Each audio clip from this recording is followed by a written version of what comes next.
നമസ്കാരം, പിക്നിക്കിന്റെ പുതിയൊരു എപ്പിസോഡിലേക്ക് ഏവർക്കും സ്വാഗതം. ഇന്ന് ഞാൻ ഉണ്ടാക്കാൻ പോകുന്ന ഉണ്ണിയപ്പമാണ്. കുറച്ച് എള്ളും കൂടി ആഡ് ചെയ്ത ഉണ്ണിയപ്പമാണ്.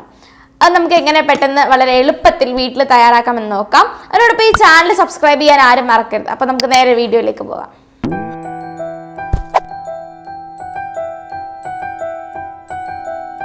ഉണ്ണിയപ്പത്തിന്റെ മെയിൻ ഇൻഗ്രീഡിയൻസ് ആണ് പച്ചരിയും ശർക്കരയും. 2 കപ്പ് പച്ചരി 8 മുതൽ 10 മണിക്കൂർ വരെ വെള്ളത്തിലിട്ട് കുതിർത്തെടുത്തതാണിത്. ഇനി 1.5 കപ്പ് ശർക്കര സ്ലൈസ് ചെയ്തത്. അടുത്തതായിട്ട് മൈദയുടെ പൊടിയാണ്, അത് 1/2 കപ്പാണ് എടുത്തിരിക്കുന്നത്. ഇതിനോടൊപ്പം നമുക്ക് വേണ്ടത് 1 പിടി തേങ്ങാക്കൊത്തും 8 ഏലക്കയുമാണ്. ഇനി നമുക്ക് എള്ളെടുക്കാം.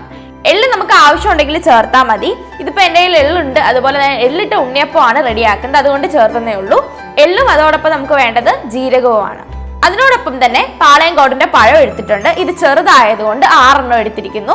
അതുപോലെ ഒരു മീഡിയം സൈസ് പഴമൊക്കെ ആണെങ്കിൽ ഒരു 3-4 എണ്ണം മതി. ഇനി നമുക്ക് വേണ്ടത് ബേക്കിംഗ് സോഡയും ഉപ്പുമാണ്, അത് 1/2 ടീസ്പൂൺ വെച്ച് എടുക്കണം. ഇനി നമുക്ക് ശർക്കര ഒന്ന് ഉരുക്കിയെടുക്കാം. അതിലേക്കായിട്ട് നമ്മളൊരു പാൻ ചൂടാക്കി ശർക്കര ഇട്ടു.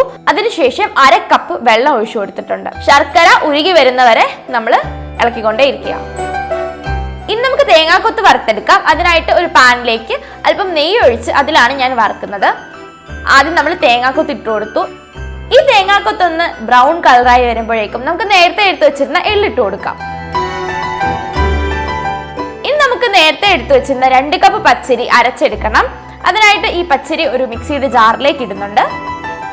ഇതിലേക്ക് നമ്മൾ നേരത്തെ എടുത്തു വെച്ചിരുന്ന ജീരകവും ഏലക്കയും ഇട്ട് കൊടുക്കാം. ഇനി നമുക്ക് ഇതിലേക്ക് നേരത്തെ ഉരുക്കി വെച്ചിരുന്ന ശർക്കര പാനി ഒഴിച്ചു കൊടുക്കാം. ഇനി നന്നായിട്ട് അരച്ചെടുക്കാം. പാളയംകോടൻ പഴവും കൂടി പേസ്റ്റ് ആക്കി എടുത്ത് ഈ ഒരു ബാറ്ററിലേക്ക് ആഡ് ചെയ്യാം. ഇനി ഇതിലേക്ക് നമ്മൾ ചേർക്കുന്നത് നേരത്തെ എടുത്ത് വെച്ച 1/2 കപ്പ് മൈദയാണ്. ഇനി ഇതിലേക്ക് നമ്മൾ നേരത്തെ വറുത്ത് വെച്ചിരുന്ന തേങ്ങാക്കൊത്തും എള്ളും ചേർത്ത് കൊടുക്കുകയാണ്. അതിനോടൊപ്പം സോഡാപ്പൊടിയും ഉപ്പും കൂടി നമുക്ക് ചേർത്ത് ഇളക്കി കൊടുക്കാം. അപ്പോൾ നമ്മുടെ ബാറ്റർ റെഡി ആയിട്ടുണ്ട്. ഇനി ഇത് 2 മണിക്കൂർ നമുക്ക് റെസ്റ്റ് ചെയ്യാൻ വെക്കണം. നമ്മുടെ ഉണ്ണിയപ്പച്ചട്ടി ചൂടാകുമ്പോഴേക്കും അതിലേക്ക് നമ്മുടെ ആവശ്യത്തിനുള്ള എണ്ണ ഒഴിച്ചു കൊടുക്കുന്നുണ്ട്. വെളിച്ചെണ്ണയാണ് ഇതിനായിട്ട് ഉപയോഗിക്കേണ്ടത്. ഞാൻ ഉപയോഗിച്ചിരിക്കുന്നത് ലയാലി എന്ന ബ്രാൻഡിന്റെ കാസ്റ്റ് ആൻഡ് ഉണ്ണിയപ്പച്ചട്ടിയാണ്. ഇത് 9 പിറ്റ്സിന്റെ ആണ്. 6 പിറ്റ്സിന്റെയും നമുക്ക് ലഭ്യമാണ്. അപ്പോൾ ഈ ഒരു ലിങ്ക് ഞാൻ ഡിസ്ക്രിപ്ഷനിൽ കൊടുത്തിരിക്കാം. ആവശ്യമുള്ളവർക്ക് കയറി വാങ്ങാവുന്നതാണ്. ഈ ഒരു എണ്ണ ചൂടായി വരുമ്പോഴേക്കും നമുക്ക് ഈ ഒരു ബാറ്ററി ഇതിലേക്ക് ഒഴിച്ചു കൊടുക്കാം. ഒരുപാട് നിറഞ്ഞു പോകാതിരിക്കാൻ ശ്രദ്ധിക്കുക.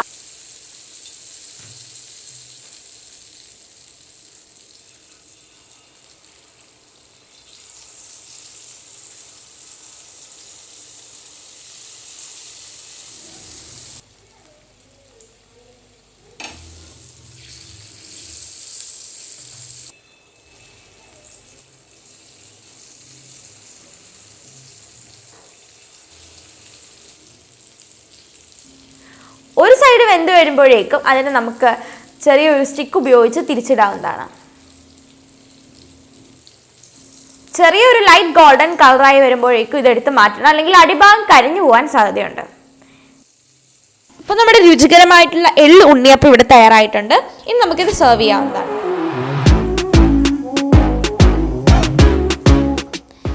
ഈ വീഡിയോ നിങ്ങൾക്ക് ഇഷ്ടപ്പെട്ടെങ്കിൽ തീർച്ചയായും ലൈക്ക് ചെയ്യുക, ഷെയർ ചെയ്യുക, സബ്സ്ക്രൈബ് ചെയ്യുക. നിങ്ങളുടെ വിലയേറിയ അഭിപ്രായങ്ങൾ കമന്റ് ചെയ്യുക. അടുത്ത വീഡിയോയിൽ കാണുന്നവരെ ബൈ.